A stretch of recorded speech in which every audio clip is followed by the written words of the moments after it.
Hello everybody, welcome back to the channel. Today we got another reaction video in the wrestling world, obviously. This one is the 10 worst WrestleManias of all time.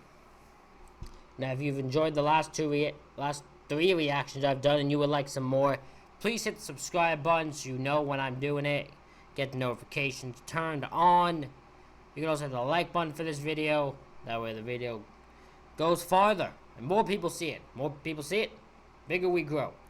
And I want this channel to grow. So hit the subscribe button and hit the like button. Are you guys ready? The link to the original video will be in the description. Let's go.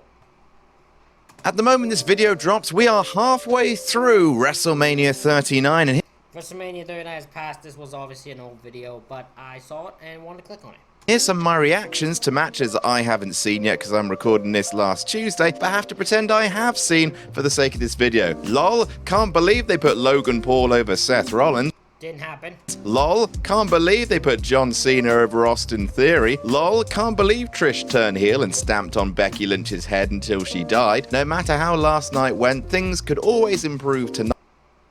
All three of those things did not happen. And besides, even if it doesn't, it would have to be really quite bad to be regarded as the worst WrestleMania of all time, because out of 38, I feel comfortable saying at least 15 of them are stinkers, and at least 10 of them are Captain Stinkers and the Misterons. But the big question is, what is the dumpest of the very dumps? The blowcase of the Immortals, the ultimate sports entertainment craptacular. I'm Adam, hailing from Parts of Unknown, and here are our picks for the 10 worst WrestleManias of all time. Here's what we're gonna do for each one. Hold on, I'm gonna grab my phone. Okay?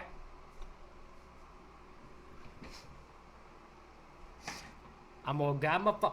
I'm going to read you the card for each one. Actually, no, I'll let them, never mind. Actually, that's a bad idea. Because I'll just take my time. I'll just let them do it. Number 10, WrestleMania 29. Now, I know what you're going to say, but Adam, I'm an emotionally well-adjusted person. You can tell by the fact I'm leaving a YouTube comment. Anyway, doesn't this WrestleMania have CM Punk versus The Undertaker? And it ruled. And gang, you're going to need to get that kind of sentiment out of your systems early, because most WrestleManias have at least one great match on them, and it's very annoying for these lists. Everything else on WrestleMania 29, though, was a dictionary definition of mid. Chris Jericho versus Fandango, Mark Henry versus Ryback. Those matches wouldn't main event a f***ing episode of SmackDown. Alberto Del Rio versus Jack Swagger. Get out of here asking us to pick sides between a prick and a racist. Triple H getting his win back against Lesnar. Twice in a lifetime, stinking up the top of the card because all of last year's novelty had worn away. I guess the Shield match was alright. I don't know, man. This Mania is so goddamn forgettable. Tons of funk and... I would say this Mania is not that bad, actually. Like, the Shield versus Orton, Sheamus, and Big Show isn't that bad. I'd say that's not bad. The tag team match wasn't that bad. And then Punk and Undertaker is amazing. Triple H's Lesnar is not that bad either. So yeah, I wouldn't say this is the worst. And the Funkadactyls were going to wrestle Team Road Scholars and the Bellas on WrestleMania. On WrestleMania before it got bumped. Here's hoping Cody won't be bumped for time this year. Depends how long Kid Rock wants, I suppose. Number 9, WrestleMania 13. Unlucky. Another one where this one is literally one good match, and I don't remember anything else on it, but I know there's one good match of Austin and Bret. I have no idea of any other good matches on this show. For us, another WrestleMania with one all-time great match and precisely dick else. Bret Hart versus Stone Cold Steve Austin is a fantastic mix of tussles and blood, and here's just a tasting menu of everything else that's on WrestleMania 13's card. Gang warfare horse shit. The worst version of The Rock versus the worst version of Rikishi. The Godwins wrestling. The tag team title match ending in a double countout. The quietest main event in WrestleMania history as Sid waddles around the ring trying and failing not to crap himself versus The Undertaker during his awkward face. There is a fat lot of nothing happening at this Mania, essentially the last strangled gasp of the new generation before it finally died. Let the Attitude Era grow like glorious weeds from its gravesite. The main event was so underwhelming that WrestleMania 2013 racked up less than 250,000 pay-per-view buys, which is still the record holder for the least bought WrestleMania of all time. Not a surprise. Number 8, WrestleMania 15. This WrestleMania just looks like it smells. Like, you know when you see a picture of someone, you can just tell, oh, that guy smells. Well, this Mania looks like it reeks of petrol and balls. Maybe it's the fact that the show has a tagline, The Raging Climax. That, I think, yes, that's got something to do with it. Shudder. This pay-per-view was main evented by the first ever Rock vs. Austin, so sure, it has that going for it, but the rest of this card is suspect. It has probably the worst women's match in WrestleMania history, and I'm including that Battle Royal won by a f***ing dude. It has the Hell in a Cell match that ends with Big Boss Man proving he's snuff enough by being hanged for our viewing pleasure. Billy Gunn and Road Dogg competing for the wrong championships, Dogg for the IC and Gunn for the hardcore when that should have been the other way around. Meaningless tag matches. Butterbean, hey, he evaporated Bart Gunn's whole career in a few short punches, didn't he? A bunch of swerves and weightless punch kicks. Yeah, this Mania is not as good when you think about it. I would love to review these Manias, but I don't know if anyone else would want to see me review shows. Under the pretense of WrestleMania, only with added murder this time. I mean, I guess the show at least knew how to end, which is more than can be said for number 7, WrestleMania 2000. The tag team WrestleMania, the WrestleMania where everyone gets a tag match. You get a tag match, you get a tag match. You want a tag match? Here's a tag match. Oh, you want a singles match? Here's 2 women who can't wrestle having a singles match. How's that do for you? We'll give you Val Venus as a referee. Here you go, let's go. Yeah, oh, you want to know a match? Now, well, screw you. You get singles and multi-person matches, because you can kiss our ass, said Vince McMahon. Gosh, there were a few bad WrestleManias in the Attitude Era, weren't there? Is there anything with 2000 in the title that was any good? Blues Brother 2000, Fantasia 2000, NWO 2000, Pokemon 2000. I've added that one just to annoy Tempest and his love of the stupid pocket monsters, because they're stupid, aren't they? Gotta catch them all. Grow up, Tempest. Well, I can tell you something for sure. WrestleMania 2000 was a huge pile of ass. In fairness, it's not all butts. The Triangle Ladder match is one of the best spot fests of the Attitude Era, and the Eurocontinental match entertains for all 13 minutes of it. But the rest of it is a crowsy, noisy, often incoherent jumble of underwhelming matches. TNA versus Head Cheese? That was the match they had at WrestleMania. See also the final spot being botched in the hardcore battle royal, leading to the wrong guy winning the belt. Kane and Rikishi winning a heatless 4-minute match over DX. Big Boss Man and Bull Buchanan versus Godfather and D'Lo Brown. What? Well, I mean, congratulations, Big Boss Man, for successfully wrestling a match 1 year after you were murdered. However, unlike WrestleMania 15, the main event left a real sour taste after yet another McMahon swerve, robbing us of The Rock winning the title and at least sending the crowd home happy. It's a grimy mess. Also, I would like to take this opportunity to apologize to Tempest for saying mean things about Pokemon. I had to watch a lot of bad Manias for this list, and I'm lashing out. Number 6, WrestleMania 11. Oh good, we're deep The main event is actually better than people think it is. in the heart of new generation territory. Larks. Half of the Attitude Era WrestleManias were Hillary wank, but at least they had the benefit of the business being hot, so the good stuff at least made people super happy. These new gen manias took place while the company was still stumbling in the dark from the lack of Hogan, desperately emptying its talent drawers, holding hastily drawn cartoons up to the camera and pleading, "Is this anything? Is this anything?" Case in point, 1995, when WWE's talent pool was so dry it looked more like a saucer of rotten milk. 1995. These insults are fantastic. I know I'm not as involved when it comes to this as I was with the other ones, but I just want to hear the shitness of these manias. Was the year they had Mabel main event SummerSlam, and Lawrence Taylor, an NFL linebacker, main event against Bam Bam Bigelow at WrestleMania because they decided that Diesel versus Shawn Michaels wasn't strong enough to main, and honestly, it probably wasn't. It's a dark time. To be fair, Taylor gives it socks and he's a local hero to the crowd, and I genuinely don't care about celebrities beating wrestlers anymore, just life's too short, but the rest of the card is boring, and that's far less excusable. You can tell you're in for a rough go of it when the show opens with a tag match featuring 2 lads with their SS tattoos proudly on display. Even Bret Hart couldn't save the show, with him calling his I Quit match against Bob Backlund the worst pay-per-view match of his career. Who are we to argue with Bret Hart? Number 5, WrestleMania 32. Well, this match, like, I've not watched this back. Unless someone makes me review it, I don't want to. But this is a fucking shit show. This was never. This is a shit show. Oh, fuck, except for the women's match, everything else is a fucking train wreck. God, this Mania sucked. I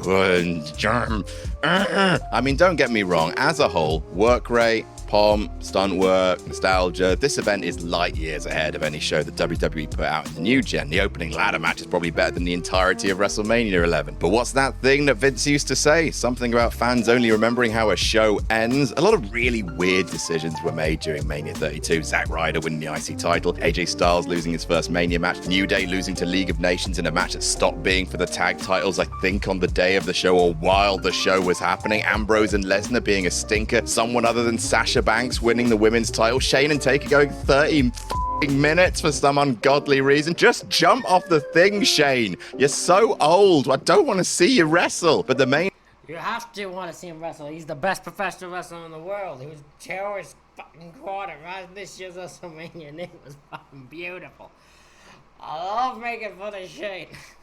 event truly sank this show. Nearly half an hour of heatless wrestling to crown a champion no one wanted. No WrestleMania 31 golden parachute here, no miracle on Bourbon Street, just suffering succotash taking 27 minutes to beat Triple H and WWE's answer to a question no one asked. That was a grumpy plumpy. Number 4, WrestleMania 27. This is a fucking shit show. This is an actual fucking shit show. It's not the worst.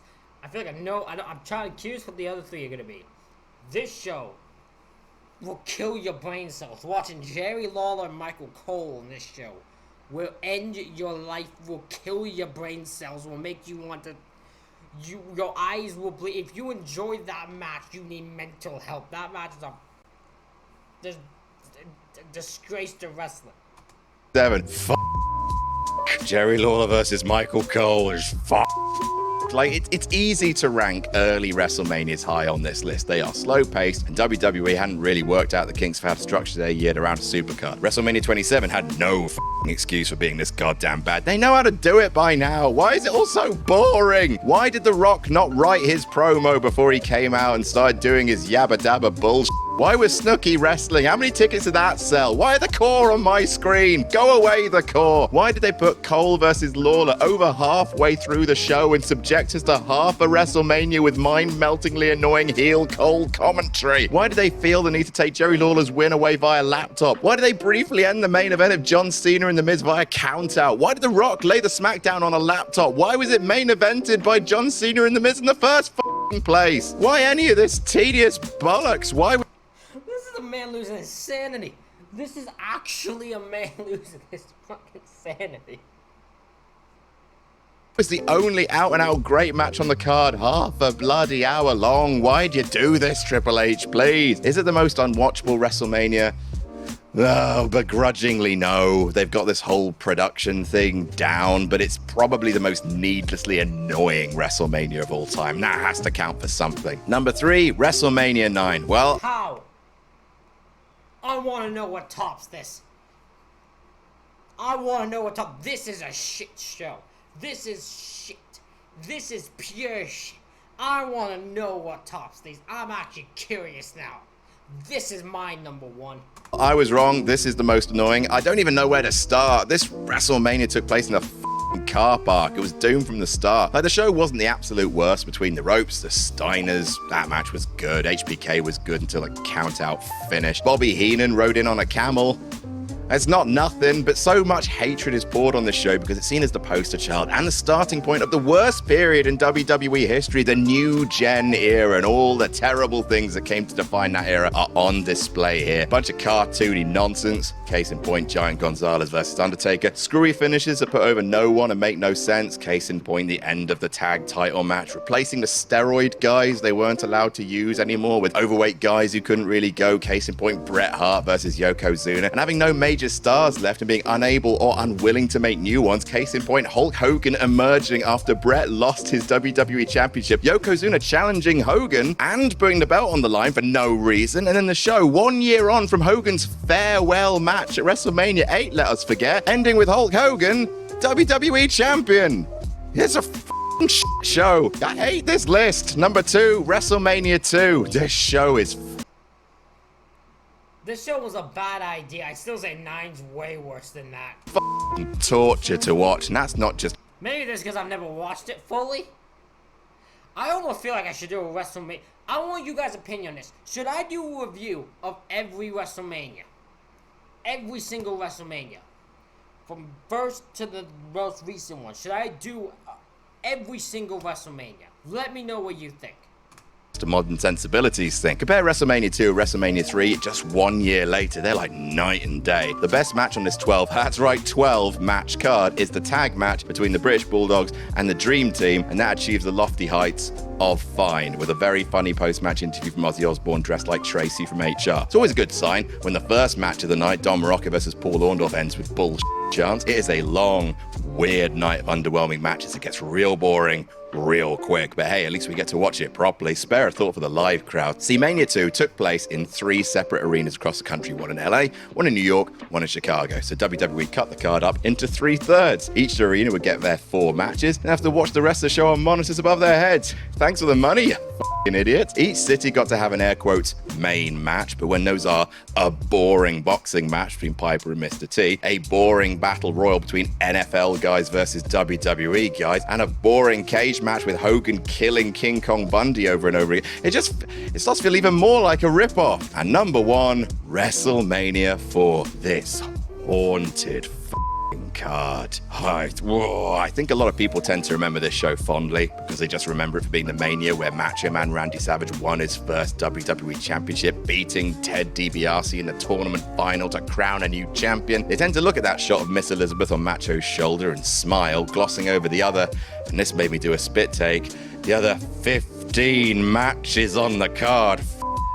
Excuse me, WrestleMania 4? And they booked this tournament like crap too. Too many competitors, too many matches. There are 6 first-round matches on this card. 6 first-round matches. Not even quarter finals, which means they all had to be short or have finishes. Hogan and Andre getting double DQ'd, which doesn't make sense because Hogan hits Andre with the chair first. So Andre won this match. It doesn't make... What the is going on? There's only 2 matches on the whole card that go over 10 minutes, but even then, all the entrances, all the nonsense, 16 total matches, all of them feeling weightless until the very end. It's a maddening conveyor belt of stuff you don't care about, that you can't care about, and it never ends. It's borderline impossible to watch this WrestleMania in 2 sittings, never mind 1. I couldn't do it, and I beg you not to try. In terms of being actually hard to watch bad, which is probably the purest mark of a bad entertainment product, WrestleMania 4 is head and shoulders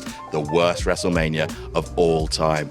Oh, I hated this. Tonight's WrestleMania night too, mate. It better be brilliant, because I'm in a bad mood now. Anyway, that's...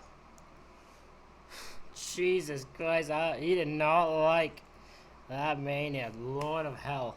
Ladies and gentlemen, let me know what you think the worst WrestleMania of all time is. Let me know in the comments below. Please hit the subscribe button if you want to see more of these reaction videos. Again, let me know also if you'd like to see me review shows. If you'd like to see me review every single WrestleMania, because I will. Also hit the like button. The link to the original video will be in the description below. Thank you all for watching. I'll see you all for the next one.